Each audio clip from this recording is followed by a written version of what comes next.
우리 옆에 있는 사람들 향해서 이렇게 인사했으면 좋겠습니다. 제가 당신을 믿어도 되겠습니까? 라고 인사해 볼까요?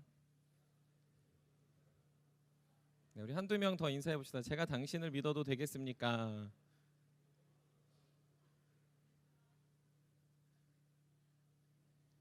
네, 우리가 서로를 잘 믿고 또 신뢰하는 관계가 됐으면 좋겠습니다. 말씀 나누기 전에 우리 두 가지 정도 광고를 드리고 우리 말씀 나누려고 합니다. 먼저는 우리가 예배 순서를 바꾸면서 온라인 헌금으로 진행하고 있습니다. 그래서 청년부 예배는 저희가 따로 바구니를 돌리지 않습니다. 그래서 여러분들 헌금 송할 때 그 앞에 화면에 뜨는 계좌에다가 입금을 하셔도 되고, 혹 이제 헌금을 뽑아 오신 분들은 들어오실 때 그리고 나가실 때까지 헌금함을 뒤에 배치해 놨습니다. 그래서 거기에 잘 넣으시면 좋을 것 같습니다. 두 번째는 우리 45기 새내기들이 함께 예배 드리는데, 내가 아직 샘터를 잘 모르겠다 하시면 예배 끝나고 나가실 때 밖에서 이제 뜰장들이 잘 가르쳐 주시고, 혹시 배치가 안 됐다면 권세호 목사님한테 말씀해 주셔서 오늘 바로 샘터 배정 받으셔서 또 귀한 교제의 시간이 되셨으면 좋겠습니다. 네, 우리 말씀 나누도록 하겠습니다. 우리가 먼저 인사했던 것처럼 믿는다라는 것, 여러분들 잘 믿고 계십니까? 옆에 사람들을 못 믿어도 믿는다라고 할 것 같고, 우리가 믿는 도끼에 발등 찍힌다라는 말을 아마 들어보셨을 겁니다. 영화나 소설을 보면 항상 재밌게 하기 위하여 이 배신자 캐릭터들은 늘 존재하죠.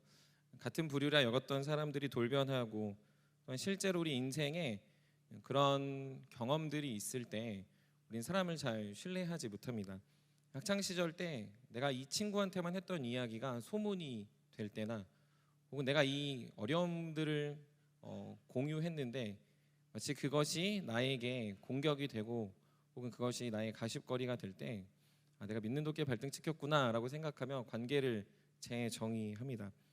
혹은 신앙의 선배들을 믿고 가까이 하고 교제했는데 가까이 가보니 별거 없을 때 교회 사람들도 별반 다를 게 없구나 라고 생각하며 믿지 못하겠다라고 생각하기도 하는 거죠.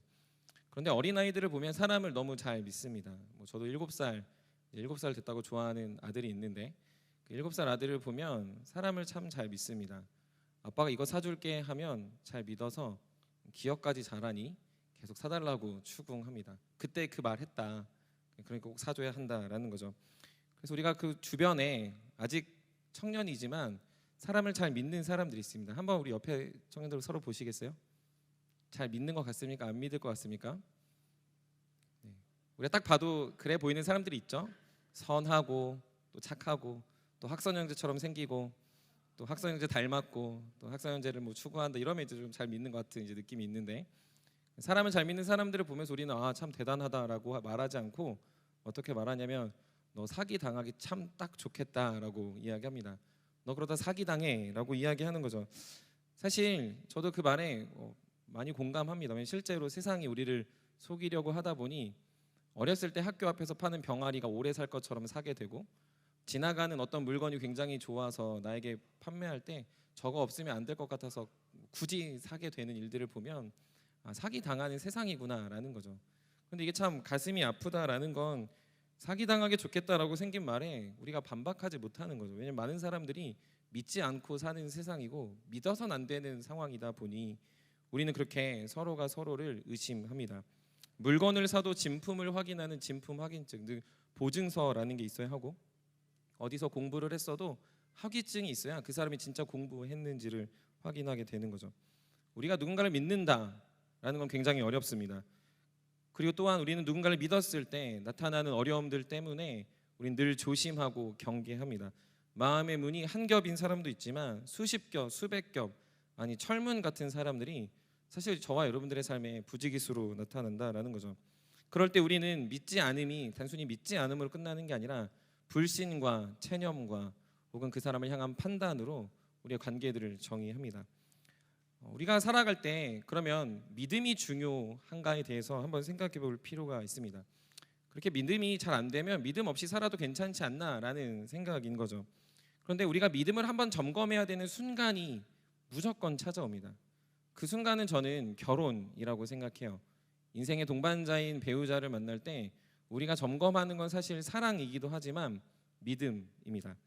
여기 앉아 계시는 도움말 지체들도 있지만 아마 그 도움말 지체들도 한 번쯤은 고민해 봤을 겁니다. 내가 이 사람을 어떻게 믿는가라는 거죠.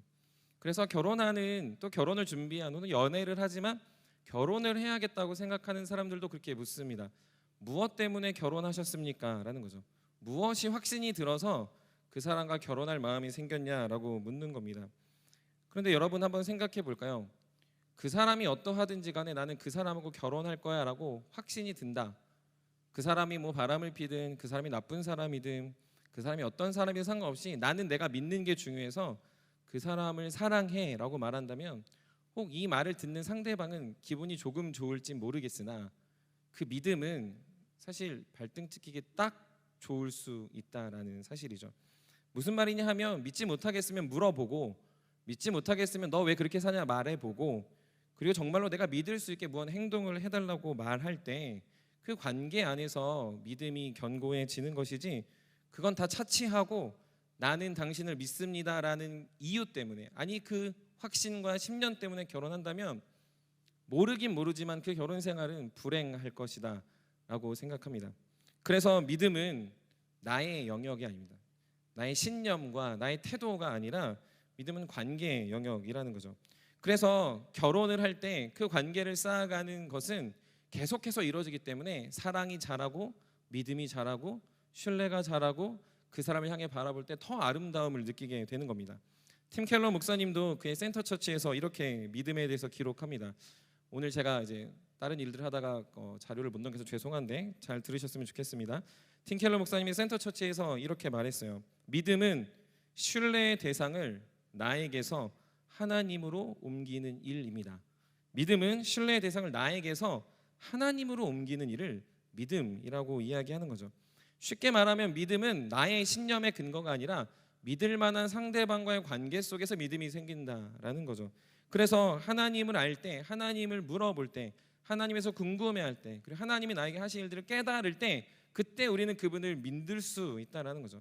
즉 다시 좀 더 쉽게 이야기하면 믿는 도끼에 발등 찍히는 일이 하나님한테 생기는 것은 하나님을 모를 때, 사실 실제로 그런 일들은 생기진 않지만 우리가 그렇다라고 여기기에 그냥 덮어놓고 믿는다라고 생각하는 것이 우리의 믿음을 잘못 해석하게 된다라는 거죠.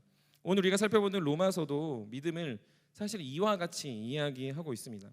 로마서를 이야기하면 빠질 수 없는 사람이 루터입니다. 루터는 이 로마서를 읽다가 종교개혁에 대한 불씨가 그 마음에 생겼습니다. 왜 그러냐 하면 이 로마서에 나와 있는 믿음으로 의롭게 된다라는 이 이신칭의의 개념이 그의 마음에 깊이 새겨졌기 때문이죠. 루터가 깨달은 첫 번째는 성경에서 말하는 의에 이르는 존재는 어느 누구도 존재할 수 없다라는 거죠. 어느 누구도 의롭지 않다라는 걸 성경은 증언하다라는 거예요.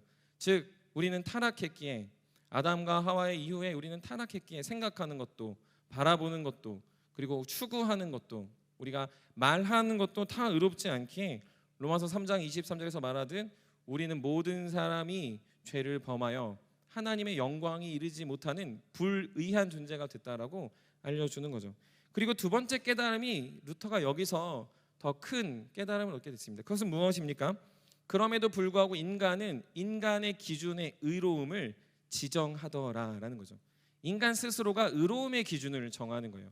어떤 것이냐 하면 우리가 살아가면서 선행, 공의, 정의, 정직, 상식, 선행이라는 것을 우리의 그 공공의 합의 안에서 이 정도를 하면 의롭다라고 보고 그것에 이하면 의롭지 않다라고 정의하는 거죠. 그런데 그냥 이 정도면 되겠는데 중세 시대는 그것을 계급화했습니다. 더 많이 하면 좋은 사람이고 덜 하면 나쁜 사람인 거죠. 많이 하는 사람은 추기경 혹은 교황이 되지만 그렇지 않은 사람은 늘 죄인된 존재로 살아가야 하는 이 계급 차이가 사람들이 정해놓은 의의 기준에 따라 나뉘게 됐다라는 거죠. 그래서 루터는 이러한 납득하기 어려운 상황, 어떻게 인간이 불의한 사람들끼리 서로가 서로에게 의롭다라고 말할 수 있는가에 대한 궁금증이 로마서를 재해석하게 됐다라는 거죠. 그러다 로마서 3장 22절을 읽고 그리고 그 안의 의미들을 깊이 깨달은 것 같습니다. 우리 한번 로마서 3장 22절 오늘 보면 같이 읽어보도록 하겠습니다. 읽겠습니다. 시작. 곧 믿음으로 말미암아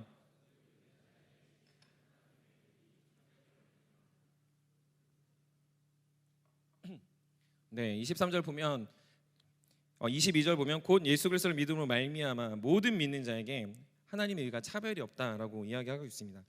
사실 이 본문에 보면 앞절에 예수 그리스도를 믿음으로 말미암아라고 되어 있지만 아마 이제 아시는 분들은 알겠지만 최근에 이제 새로 번역된 새 한글 성경이라는 데가 있는데 그 새 한글 성경의 번역은 예수 그리스도에 대한 믿음을이라고 번역해 놓고 있습니다. 예수 그리스도를 믿음이 아니라 예수 그리스도에 대한 믿음을이라고 설명하고 있다는 거죠. 사실 뉘앙스는 비슷합니다. 그러나 엄밀히 보면 차이가 있어요. 어떤 차이가 있습니까? 개역 개정은 내가 예수를 믿느냐라는 걸 조금 더 강조한 해석이라면 새한글 성경에서 예수 그리스도에 대한 믿음을 강조한다면 나의 믿음의 근거가 내가 아니라 예수님이다라는 사실을 훨씬 더 강조하고 있다라는 거죠. 즉 새한글 성경에서 원어를 다시 보고 다시 분석하면서 예수님을 강조한 건 틴켈러 목사님이 말하는 것처럼 믿음은 나의 신념이 아니라 관계, 즉 하나님에게 그 신뢰의 대상을 옮겨 드리는 것이 더 합당하기 때문이라고 해석해 볼 수 있습니다. 그렇게 볼 때 한번 성경을 찾아봤으면 좋겠는데요. 로마서 10장 17절입니다. 로마서 10장 17절도 우리 한번 같이 읽어보도록 하겠습니다. 로마서 10장 17절 읽겠습니다. 시작. 그러므로 믿음은 들음에서 나며 들음은 그리스도의 말씀으로 말미암았느니라. 이 본문도 개역 개정으로 볼 때는 그냥 그렇구나라고 생각할 수 있습니다. 그런데 새한글 성경으로 제가 한번 읽어드리겠습니다. 그러므로 믿음은 듣는 데서 생기고 듣는 것은 그리스도를 전하는 말씀을 통해 이루어집니다.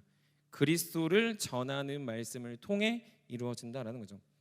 앞절에서 말했던 개역 개정에서는 그냥 예수 그리스도, 즉 예수 그리스도의 말씀이라고만 했다면 여기서는 그리스도를 전하는 말씀이라고 설명하면서 사실은 원어적으로 볼 때 말씀이 무엇이어야 하는가, 믿음의 근거가 무엇이어야 하는가를 사실은 성경의 번역이 발전되며 더 명확하게 지적하고 있는 거죠. 우리는 그러므로 우리의 믿음을 돌아볼 때 그냥 많이 듣는 게 중요한 게 아닙니다. 그냥 교회에 나오는 게 중요한 게 아닌 거죠. 사실 많은 사람들이 교회에 나오면 믿음이 생긴다라고 말하는 건 반은 맞고 반은 틀린 이야기예요. 왜냐하면 교회에 나온다고 예수 그리스도를 전하는 말씀을 들을 확률도 있지만 그러지 못할 확률도 있기 때문인 거죠. 여러분들이 교회를 나왔지만 설교 시간에 졸거나 샘터 모임 시간에 그것들을 나누지 않는다면 예수 그리스도에 대한 말씀을 듣지 않았기 때문에 교회에 나온 것으로 믿음은 절대 생기지 않는다라는 거죠. 그런데 우리는 그냥 교회 나와서 교회 이야기를 들으면 믿음이 생긴다라고 생각하는 건 그건 무엇을 믿는 겁니까? 교회에 나온 나를 믿는 거죠. 교회에 나왔기 때문에 내 안에 믿음이 생길 거야. 교회에 나왔으니까 샘터 모임을 했으니까라는 어떤 나의 의로움은 결코 믿음의 근거가 될 수 없다라는 거죠. 그러므로 여러분들 우리는 믿음을 배울 때 가장 중요한 것이 있습니다. 그건 믿음의 이야기를 할 때 예수님에 대해 이해해야 합니다. 예수님의 말씀을 경험해야 되는 거죠. 예수님이 어떤 분인지를 명확히 깨달아야 합니다.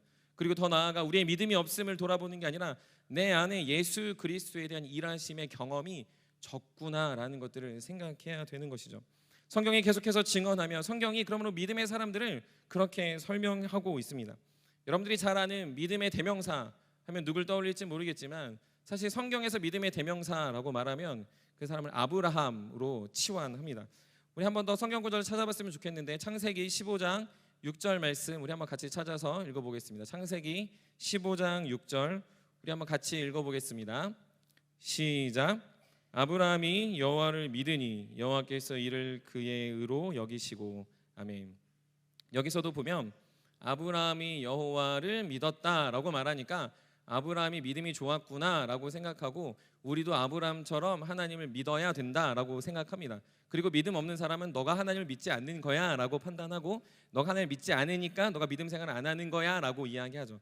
물론 굉장히 합리적이고 이성적으로 생각할 수 있습니다. 하지만 이 창세기 15장 이전을 잘 살펴봐야 하죠. 창세기 12장부터 15장까지 오는 아브라함의 연수는 정확하게 생각할 수 없습니다만 대략 10년에서 15년 정도가 걸린 것으로 예측해 볼 수 있습니다. 왜냐하면 이 아브라함이 창세기 12장에서 하나님 부르시고 나서 수많은 일을 겪게 돼요. 우리가 잘 아는 갈대아 우르에서 끄집어 나오면서 아브라함이 결정적으로 잘못했던 거 한 가지, 도움마을 부부들이 들으면서 늘 분노할 수 있는 한 가지 뭐냐면요, 남편 아브라함이 아내 사라를 애굽 땅에 가서 누이라고 속입니다. 그러니까 아브라함은 되게 정당했어요. 마치 태훈 형제가 보배자매한테 저보다 누나예요 라고 이렇게 말하는 거랑 비슷할 수 있지만 사실 이건 귀여운 뉘앙스가 아니잖아요. 모르셨나요? 예, 네, 죄송합니다. 괜히 나이가 공개된 것 같은데, 네, 그런 뉘앙스가 아니라 내가 살려고 우리 그냥 형제지간이니까 애고방 당신이 좋아하면 그냥 데려가서 사세요. 이렇게 떠미인 겁니다. 여러분, 근데 이게 한 번이 아니라 두 번 나타납니다. 여러분들 주변에 누군가를 믿었어요. 한번 옆에 친구들 혹시 부부들 한번 얼굴 쳐다보세요. 그런 일 했으면 어떻게 해주시고 싶습니까? 그리고 내가 널 또 믿어줄게. 물론 그럴 거라고 생각합니다만 한 번 실수한 건 참을 수 있지만 두 번 실수하면 저는 개인적으로 아웃입니다. 아웃. 제가 나쁜 사람처럼 보여지는데 제가 이렇게 믿음이 잘 사라질 것 같아요. 반복되는 일을 하거나 반복돼서 뭔가 실수를 한다면 그 사람에 대해서 저도 발등 찍히지 않으려고 조심하고 다음부터는 그런 일을 맡기지 않을 거라는 거죠. 그런데 이런 아브라함에 대해서 성경은 의롭다라고 얘기하는 거죠. 왜? 믿으니까. 이게 제일 아이러니라는 겁니다. 저와 여러분들이 똑같죠. 왜냐하면 우리도 세상에 나가서 죄를 지어요. 세상에 나가서 한 주 동안 세상 사람들과 별로 다르지 않게 살았어요. 그리고 교회 와서 내가 주님 믿으니 예배합니다. 그리고 세상 친구들한테 말하겠죠. 난 천국 가. 아브라함과 뭐가 다릅니까? 여러분들은 교회 와서 의로워서 교회를 천국을 가는 겁니까? 아니면 여러분 마음에 정말로 하나님의 사랑 안에 감격하는 것이 있는 겁니까?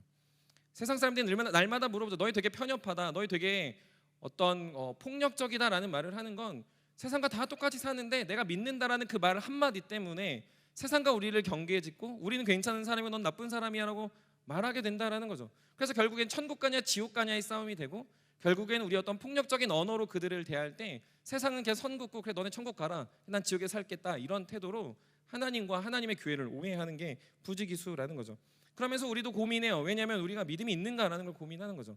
어제까지는 욕하고 살았는데 오늘 와서 착한 말 하려니까 갑자기 고민이 되는 거예요. 나는 어제는 믿음이 없었는데 오늘 갑자기 믿음이 생기고 갔거든요.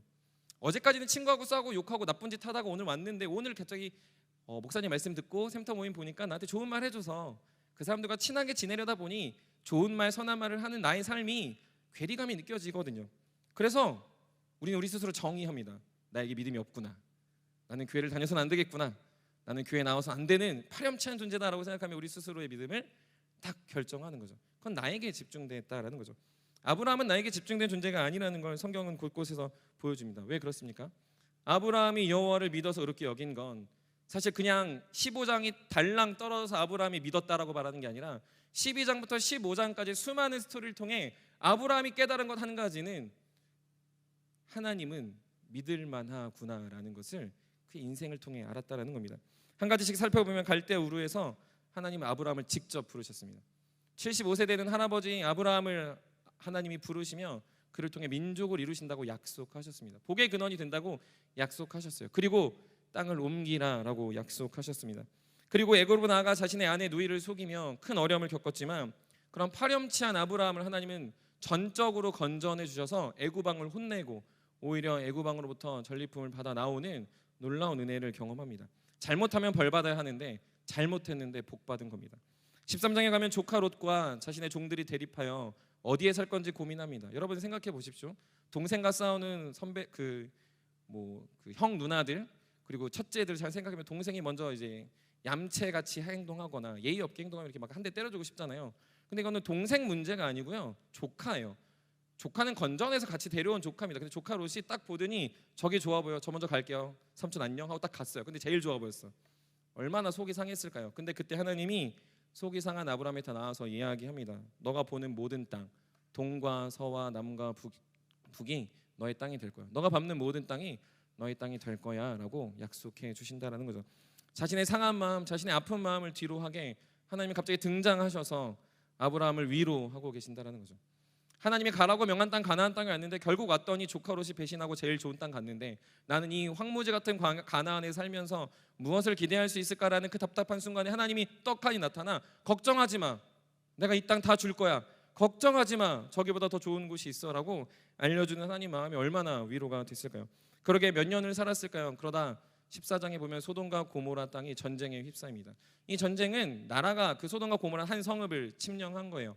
근데 그 침령했을 때 그래도 얌체 같고 그래도 예의 없는 조카 롯이 포로로 끌려갔다는 소식을 듣자 아브라함은 자신이 기르고 훈련시킨 318명을 데리고 318명입니다. 318명을 데리고 전쟁에 참여합니다. 여러분들 기드온의 300용사가 있지만 사실 이 318명과 지금 이들의 전쟁은 사실 말이 안 되는 전쟁입니다.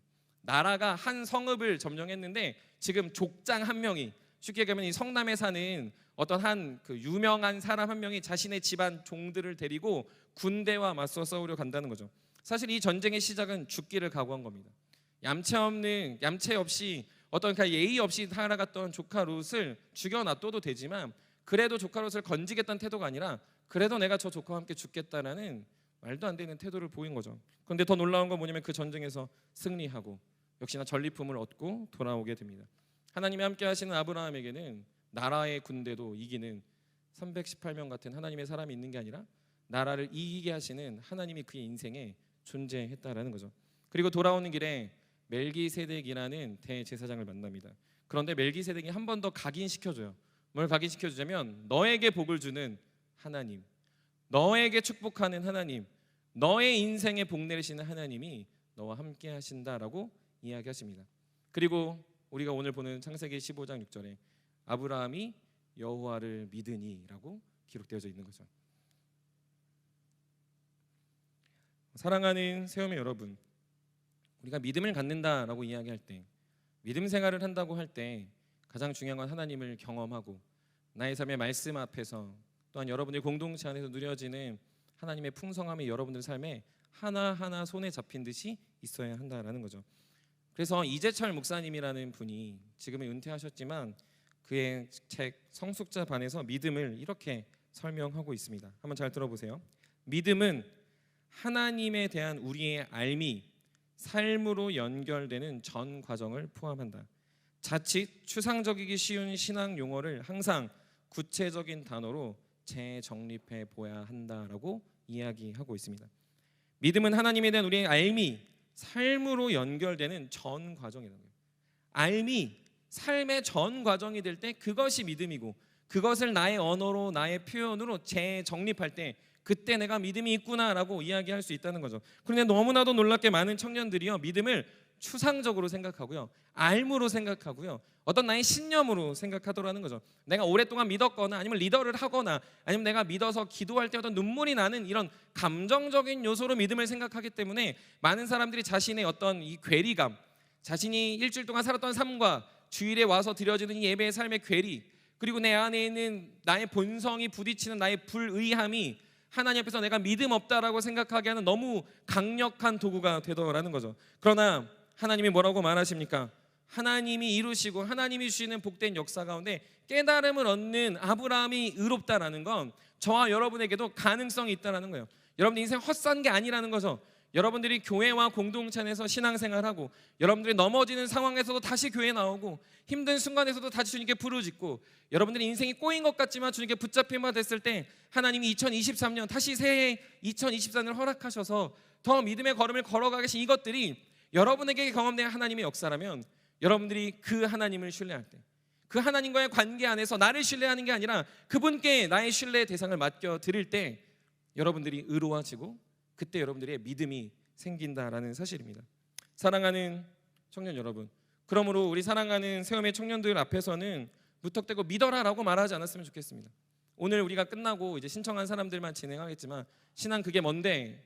라는 이 질문의 가장 큰 타이틀도 믿음은 무턱대고 믿는 게 아니다라는 걸 알려주고 싶어서입니다.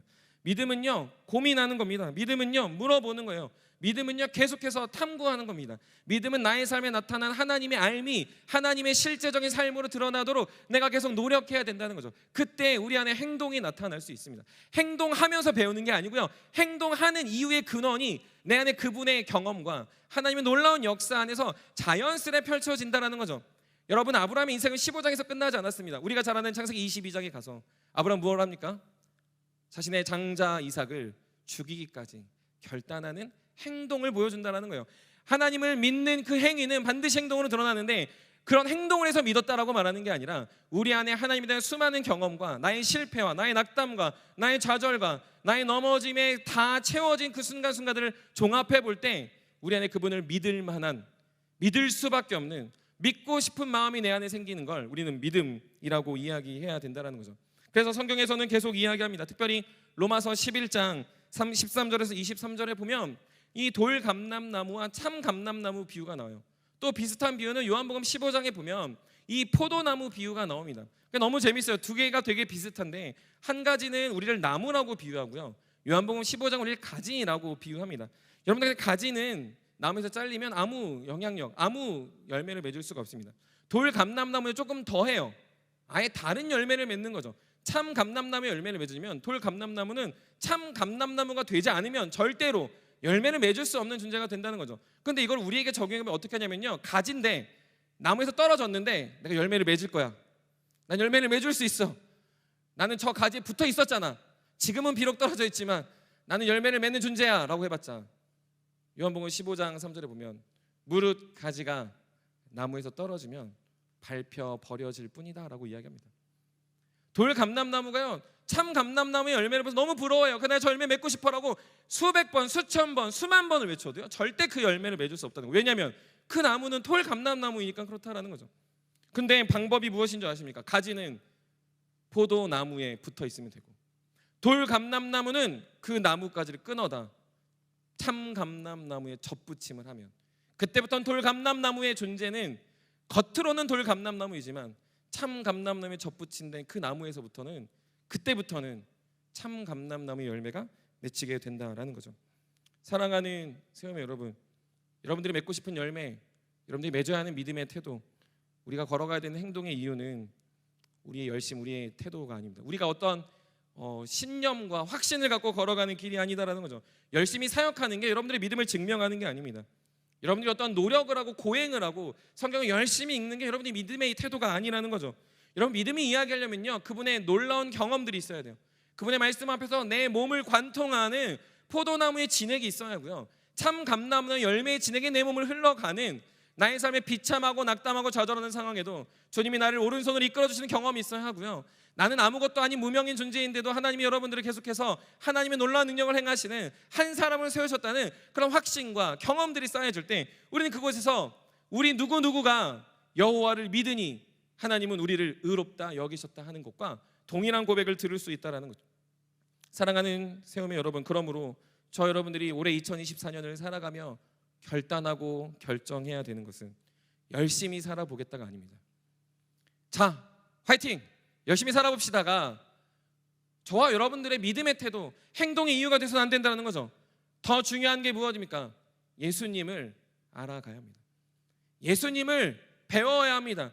예수님을 경험해야 합니다. 그건 교회에서만 하는 게 아니에요. 여러분들의 가정에서 해야 되고요, 여러분들의 친구 사이에서 해야 되고요, 여러분들의 직장에서 해야 되고요, 여러분들의 부딪히는 수많은 죄의 영역에서 해야 된다는 거죠. 그냥 죄의 영역을 방치하여 내가 죄 졌구나의 경험이 아니라 그곳에서 어떻게 하나님이 나를 살리시고 가지 같은 나의 인생의 열매를 맺으시는지를 구체적이고 선명하게 바라볼 때 그 안에 내가 그분을 믿게 되는 놀라운 걸음걸음이 생기게 되더라는 거죠. 그러므로 세우매 여러분들, 늘 주님에 대해 물어보십시오. 늘 주님께 물어보십시오. 그리고 주님에 대해 아는 이들에게 물어보십시오. 왜 내 마음이 이런지, 왜 내 마음의 태도가 이런지, 나는 왜 예배를 드리다 짜증이 나는지, 왜 나는 예배 시간에 감격이 없는지를 물어보라는 거예요. 그래야 여러분들의 마음속에 예수 그리스도가 하신 일들이 생각나기 때문이죠. 여러분들 더 나아가 궁금해하셨으면 좋겠습니다. 대충 여러분들 만약에 여러분들이 명품의 선물을 받았다고 해봐요. 보증서 있냐 찾아보겠죠. 여러분에게 좋은 차를 누가 선물해 주겠다고 해봐요. 여러분, 그 차 키가 어디 있냐, 이건 얼마나 나가냐 알아보지 않겠습니까? 여러분들에게 세상에서 줄 수 없는 가장 좋은 걸 줬는데 우린 궁금해하지 않는 이 아이러니 상황 속에 있다라는 거죠. 이거는 뻥카가 아니라는 거, 이거는 거짓말이 아니라는 거예요. 이거는 여러분의 발등 찍힐 어떠한 것을 준 게 아닌데도 불구하고 그걸 의심하고 계속해서 걱정하고 이거 믿으면 내 인생 꼬일 것 같아서 알아보고 궁금해하지 않는다면 그만큼 어리석은 인생이 될 수 없다라는 거죠. 여러분, 그러므로 궁금해하며 물어보시라는 거예요. 진짜인지, 이게 진짜인지, 진짜 나의 삶을 변화시키는지, 돌 감람나무 같은 나의 인생, 불가능한 나의 인생에 진짜 하나님의 열매가 맺히는지를 물어볼 때, 그때 여러분들 마음에 믿음이 자라가고, 그 믿음이 자라가는 것 안에서 주님을 향해 나아가는 행동이 그 다음에 나타나게 되더라는 거죠. 사랑하는 여러분, 그러므로 여러분들이 올 한 해 하는 행동의 기초가 주님의 알매서 오기를 간절히 축복합니다. 여러분들이 모이고 나누고 기도하고 예배하고 찬양하며 여러분들이 선을 행하는 이유가 주님이 여러분들 삶에 나타난 수많은 은혜에 반응하는 모습을 간절히 축복합니다. 그렇게 살아갈 때 사랑하는 세움의 모든 청년들과 우리 모든 청년들이 살아갈 모든 삶의 자리에서 하나님이 신실하게 선을 행하시고 복을 주실 것이라 확신합니다. 그럴 때 불의한 우리도, 믿을 것 없는 우리도 하나님은 저와 여러분들을 바라보며 의롭다 여기시고 그런 우리에게 믿음이 무엇인지 가르쳐 주실 줄 믿습니다. 우리 올 한 해 그렇게 살아낼 수 있는 우리 사랑하는 새움의 청년들이 되시기를 주님의 이름으로 간절히 축복합니다. 말씀을 마무리합니다. 올해부터 이제 말씀을 마무리해서 좀 나와서 이야기하려고 해요. 어색하죠? 네, 큰 도전입니다. 이거 뒷부분을 외워야 돼가지고 네. 다 외울 거 하다가 이제 다 외우는 건 좀 불가능해가지고 네. 안데르센의 미운 오리 새끼라는 그 소설을 다 아실 겁니다. 여러분 그 스토리 다 알죠? 네. 미운 오리 새끼는 말 그대로 오리들 무리에서는 미운 존재입니다. 모양도 날개도 털도 발톱도 부리도 눈도 색깔도 다 다릅니다. 늘 오리들이 미운 오리 새끼한테 그러죠. 너 왜 이렇게 생겼냐? 너 왜 그렇게 사냐? 너는 왜 알을 많이 못 낳니? 너는 왜 이렇게 떠다니지 못하니? 왜 우리처럼 살지 못하니라고 계속 조롱하고 비난을 합니다. 그러다가 어느 날 저 멀리서 아름다운 이 오리와 전혀 다른 갑자기 생각이 나네요. 백조가 아니에요. 백만 생각나고 백조가 날라옵니다. 그 백조가 그렇죠. 너 왜 이렇게 살고 있어? 너 오리가 아닌데 왜 오리처럼 살고 있어라고 묻는 거죠. 그리고 그때부터 어린 백조, 이 미운 오리 새끼는요 전혀 다른 삶을 살아가게 됩니다. 자신을 인식하고 자신이 어떤 존재에 관계하고 자신이 누구와 살아야 되는지를 확신할 때 그의 삶은 전혀 다른 삶의 태도로 보여지게 되더라는 거죠. 근데 이게 너무 우리의 믿음과 동일하다고 생각합니다. 우리가요 우리 스스로 굉장히 괜찮은 존재가 되려고 노력하면요 미운 오리 새끼처럼 될 수밖에 없어요. 나는 다른데, 나는 아닌데, 나는 그렇게 살 수 없는데, 나는 이런 모습을 갖출 수 없는데 라는 삶의 태도로 계속 살아가면서 계속 청년의 시기 때 고민하고 두려워하고 답답해하고 계속 자신을 의심하죠. 자신의 믿음 없음에 늘 한탄해하죠. 그래서 주님께 나오는 걸 굉장히 두려워합니다. 그런데 하나님이 우리에게 말하시는 건 뭐냐면요 우리를 향하여 너를 믿지 말고 나를 믿으라고 이야기해요. 새로운 관계를 재정의해 주시고요. 그리고 그 새로운 재정의된 관계 속에서 저와 여러분들의 삶이 전혀 다른 인생을 살아가길 기대하십니다. 나를 믿는 인생이 아니라 하나님을 믿는 인생, 나를 소망하는 인생이 아니라 하나님을 소망하는 인생이 되어 계속해서 아름다운 날개짓을 펼치고 세상에 날아가 살아갈 것들을 요청하고 또 요청하신다라는 거죠. 사랑하는 새움 여러분, 여러분들이 해야 될 일들은 여러분들과 하나님의 관계를 다시 재정의하는 겁니다.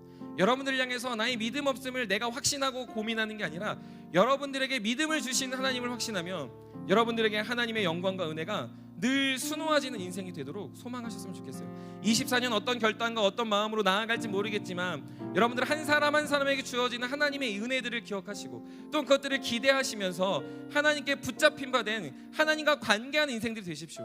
그럴 때 그런 여러분들을 통해서 하나님은 계속해서 하나님을 믿을 수밖에 없는, 아니 믿어야 하는, 그리고 믿고 싶어지는 그 마음을 올려주실 줄 믿습니다. 여러분들 그러므로 올 한 해 많은 것들이 변화됩니다. 특별히 많은 강의들이 진행되고요. 그리고 팀들도 변화되고요. 센터들도 변화되고요. 우리의 도전되어져가는 놀라운 일들이 있습니다. 2월 달에 말해드리려고 하는데 우리가 변화되는 일들이 있어요. 우리가 그 행동을 하는 이유는 우리가 대단해서 하는 게 아니에요. 왜냐하면 하나님과 우리 간에 다시 재정의된 그리스도인의 아름다운 삶을 살아갈 때 우리는 그렇게 하고 싶음이 또 하게 됨이 우리 안에 드러날 수 있다는 거죠. 그러므로 여러분들 계속해서 하나님과 관계하시고 그 관계된 하나님이 여러분들의 인생을 붙잡고 계심을 깨달으시면서 더욱 담대하게 그리고 더욱더 견고하게 살아가는 우리 새움의 청년들이 되시기를 간절히 축복합니다. 마지막으로는 우리 사랑하는 45기들 이제 새롭게 새움의 청년들이 됐는데 여러분들 그러므로 더 고민하셨으면 좋겠어요. 다 흩어져서 앉아서 어디 앉는지 잘 모르겠지만 여러분들의 인생에 더할 나위 없는 좋은 시기는요 이 20살 시기예요. 술 먹기도 좋겠지만 방탕하게 살기도 좋겠지만 여러분들 인생에 하나님에 대해 묻고 하나님에 대해 고민하고 하나님이 내 인생의 정말 주관자 되신다라는 명확한 믿음의 기초를 세우기에 가장 좋은 시기이니 여러분의 모든 시간을 다 퍼부어 주님을 배워갈 수 있었으면 좋겠습니다. 그때 여러분들이 여기 앉아있는 선배들보다 더 멋있는 믿음의 청년들이 되지 않을까 기대합니다. 20살 때부터 붙잡힌 믿음의 사람들을 통해 하나님은요 더 놀라운 일들을 기대하고 계세요. 더 놀라운 공동체를 꿈꾸고 계시다라는 거죠. 그것들을 소망하며 하나님의 은혜와 하나님의 영광을 바라볼 수 있는 우리 45기들이 되셨으면 좋겠습니다. 더불어서 우리 신혼부부들도 신혼부부의 새로운 기준들을 정의해 주셨으면 좋겠습니다. 여러분들이 살아가는 삶의 기준, 여러분들이 살아가야 하는 이유들, 우리 안에 믿음의 근거와 모든 태도들이 결혼을 하고 가정을 이루고 자녀를 낳고 계속해서 이 공동체에 한몸 되어 살아가는 여러분들의 모습 속에서 여러분들이 나타내야 되는 하나님의 영광은 여러분들 안에 모든 관계들이 계속해서 하나님의 은혜로 채워지고 그 안에 하나님이 없으면 살 수 없음을 호흡할 때 그것이 여러분들 안에 믿음으로 승화되고 믿음으로 드러나는 우리 사랑하는 신혼부부들이 될 줄 믿습니다. 우리 그 믿음을 가지고 올 한 해를 시작하고 믿음을 배워 여러분들의 삶 속에 행동들이 넘쳐나는 믿음의 행동들이 드러나는 우리 세움의 모든 청년들 되시기를 주님의 이름으로 간절히 축복합니다. 우리 다 같이 일어나서 우리 찬양하면 좋겠습니다. 우리 내가 주의 장막을 사모합니다. 우리가 찬양하며 나아가겠습니다.